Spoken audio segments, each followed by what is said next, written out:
વિશ્વ પર્યાવરણ દિવસ નિમિત્તે મુખ્યમંત્રી ભૂપેન્દ્ર પટેલે અમદાવાદના જગતપુરમાં તૈયાર થઈ રહેલા સિંદૂર વનમાં વૃક્ષારોપણ કર્યું।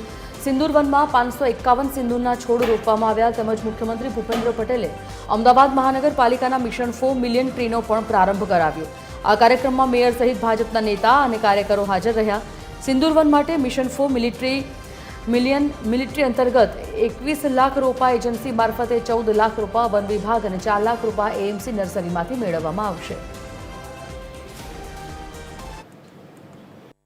સિંદૂર વન એમાં જે સિંદૂરનો ઉપયોગ છે એ સિંદૂર બહેનોના સિંદૂરની સાથે સાથે એમાં ફ્રૂટ કલરમાં પણ થાય છે અને એની સાથે સાથે જે ઉચ્ચ ગુણવત્તાવાળી લિપસ્ટિક હોય કે નેલ પોલિશ હોય અને એની સાથે સાથે આયુર્વેદિક દવામાં પણ આ સિંદૂર વનનો ઉપયોગ કરવામાં આવશે। એટલે અહીંયા વિશેષતા આપણે જોઈએ તો સિંદૂર વન આ જગ્યાએ આપણે કરવાના છે। ઓક્સિજન પાર્ક પણ ડેવલપ કરવાના છીએ। અમદાવાદની અંદર 40 લાખ કરતાં વધુ વૃક્ષો આ ચોમાસાની અંદર વાવવાનો આપણો સંકલ્પ છે। એના માટેનું મેપિંગ કયા વોર્ડમાં કેટલા વૃક્ષો વાવશું, કેટલા ઝોનમાં કેટલા વૃક્ષો વાવશું એનું પણ આયોજન થઈ ગયું છે।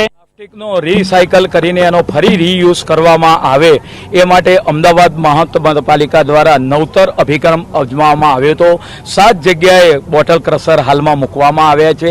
એ બોટલ ક્રશરમાંથી જે પ્લાસ્ટિક નીકળે અને આપણે વાત કરીએ કે આ વેસ્ટમાંથી બેસ્ટ કઈ રીતે બનાવી શકાય, આ પ્લાસ્ટિકનો ઉપયોગ કરીને રિસાયકલ કરીને હાલ મહાનગરપાલિકા દ્વારા એના જેકેટ બનાવવામાં આવ્યા છે જે માનનીય મુખ્યમંત્રીશ્રીને અર્પણ કરવામાં આવ્યા હતા।